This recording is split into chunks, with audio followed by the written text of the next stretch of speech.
La saison 2025-2026 est d'une importance capitale pour certains footballeurs, plus que pour d'autres. Tandis que quelques-uns entament cette nouvelle saison sans la moindre pression, bénéficiant du soutien inconditionnel de leur club, de leurs coéquipiers et des fans, la majorité devra cravacher comme si leur survie en dépendait. Car cette saison, c'est peut-être le cas. Pour ces joueurs, leur avenir au sein de leur club pourrait bien être compromis s'ils ne se ressaisissent pas immédiatement. Qui sont donc ces athlètes sous pression? Découvrons-le. Voici 10 joueurs qui n'ont qu'une seule saison pour faire leurs preuves. Commençons par Nicolas Jackson. Il a quitté Chelsea cet été et au début, nous pensions que son avenir était sécurisé, car Chelsea avait inclus une obligation d'achat dans son contrat de prêt avec le Bayern. Cependant, suite aux déclarations d'Uli Hoeneß concernant le joueur et son contrat, il semble que Jackson sera de retour à Chelsea l'été prochain. Essentiellement, cette saison pourrait être sa dernière chance de se montrer digne d'un grand club. S'il réalise une saison exceptionnelle, le Bayern tentera sûrement de le garder. Chelsea pourrait également essayer de le récupérer et il pourrait attirer l'intérêt d'autres clubs de premier plan. Mais s'il déçoit, ce serait presque certainement la fin de sa carrière dans un club majeur. C'est donc,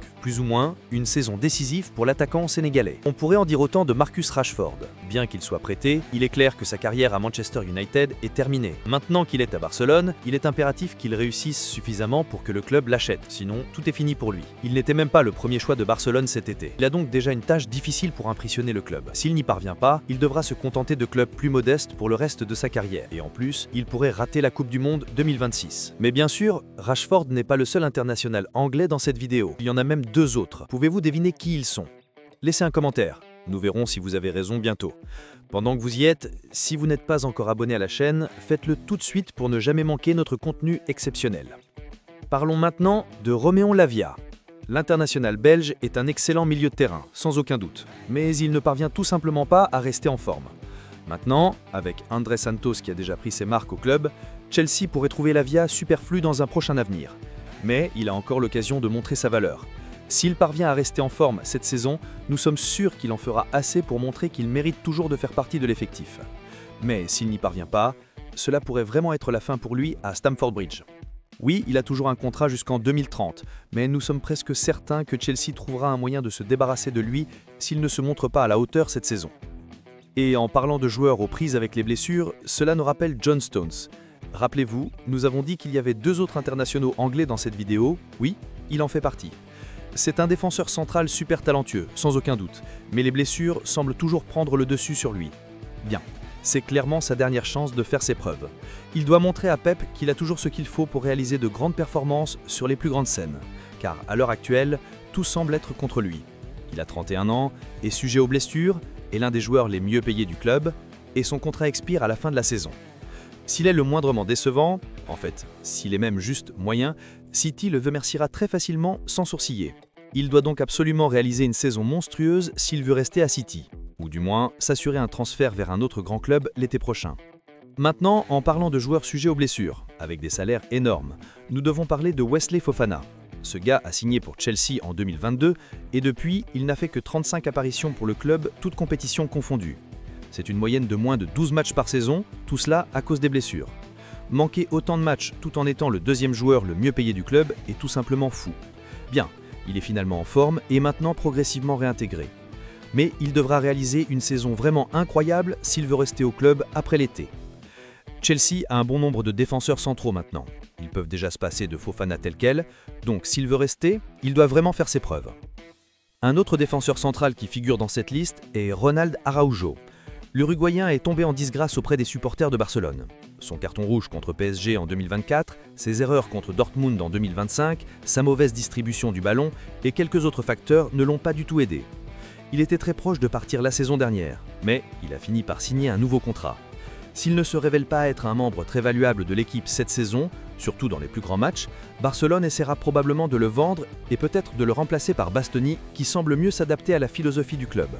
Araujo a 26 ans actuellement, donc économiquement, ce serait le meilleur moment pour le club de réaliser un réel profit de sa vente avant que sa valeur ne commence à diminuer. Ils adoreraient probablement aussi se débarrasser de son salaire de 240 000 € par semaine. Il y a tellement de raisons à envisager de vendre le défenseur, donc nous pensons qu'il devra être monstrueux pour conserver sa place dans l'équipe. Toujours en La Liga, Rodrigo doit également être incroyable cette saison. Ce n'est pas un secret qu'il n'est pas le favori de Xabi Alonso. S'il ne parvient pas à prouver à l'entraîneur qu'il a tort cette saison, le club envisagera certainement de le vendre, d'autant que de nombreux clubs ont fait de grosses offres pour lui. Sûrement, le Real Madrid préférerait vendre Rodrigo pour 100 000 € plutôt que de le garder sur le banc pendant 2 saisons d'affilée. Le Brésilien pourrait encore faire ses miracles en Ligue des Champions, cela pourrait être suffisant pour lui acheter quelques années de plus au club et peut-être même une place de titulaire la saison prochaine. L'autre international anglais dans cette vidéo est Mount. C'est sa 3e saison au club, mais les 2 premières ont été gâchées par les blessures. Les fans et le club attendront patiemment de voir comment il se débrouille cette saison. Il a coûté au club une somme d'argent assez importante et gagne 150 000 livres par semaine en salaire. S'il ne se montre pas à la hauteur cette saison, ou s'il subit une autre blessure à long terme, nous sommes presque certains qu'il sera jeté dans les squads des indésirables. Récemment, United a été plutôt brutal dans la façon dont ils se sont débarrassés des joueurs, de Rashford à Anthony, en passant par Sancho, Garnacho, Højlund et Onana. Nous pensons que Mount a une saison de plus pour faire ses preuves, sinon il se retrouvera dans ce groupe. Et bien, puisque nous sommes en Première Ligue, parlons aussi de Gabriel Martinelli. Au vu des affaires que Arsenal a faites cet été, il devra être au sommet de sa forme s'il veut rester au club après la saison 2025-2026. Actuellement, Trossard, Eze, Noni et peut-être même Havertz peuvent jouer à son poste, donc il pourrait sembler superflu s'il ne se montre pas à la hauteur cette saison. Même si Trossard part comme le suggèrent les rumeurs, cela ferait toujours 3 personnes qui pourraient le remplacer confortablement sans faire de nouvelles signatures. Son contrat expirant en 2027, Arsenal pourrait être motivé à vendre Martinelli à la fin de la saison pour éviter qu'il parte gratuitement. Enfin, Dani Olmo doit vraiment faire ses preuves cette saison, sinon il pourrait être montré la porte. Oui, c'est l'un des plus jeunes membres de l'escouade, mais c'est aussi l'un des plus peu reliables et facilement remplaçables. Il y a environ 5 joueurs dans l'effectif de Barcelone qui peuvent jouer son rôle, et avec ses blessures constantes, le club apprend à s'en passer chaque jour. Donc s'il ne se montre pas à la hauteur dans les plus grands matchs cette saison, Barcelone pourrait vraiment envisager de le vendre avant que sa valeur ne s'écroule complètement. Y a-t-il d'autres joueurs que, selon vous, n'ont qu'une seule saison pour faire leurs preuves? Dites-le nous dans les commentaires. Si vous avez aimé cette vidéo, mettez un pouce levé et abonnez-vous à la chaîne. Activez également la notification en cliquant sur la cloche pour ne jamais manquer notre contenu exceptionnel. À la prochaine, salut!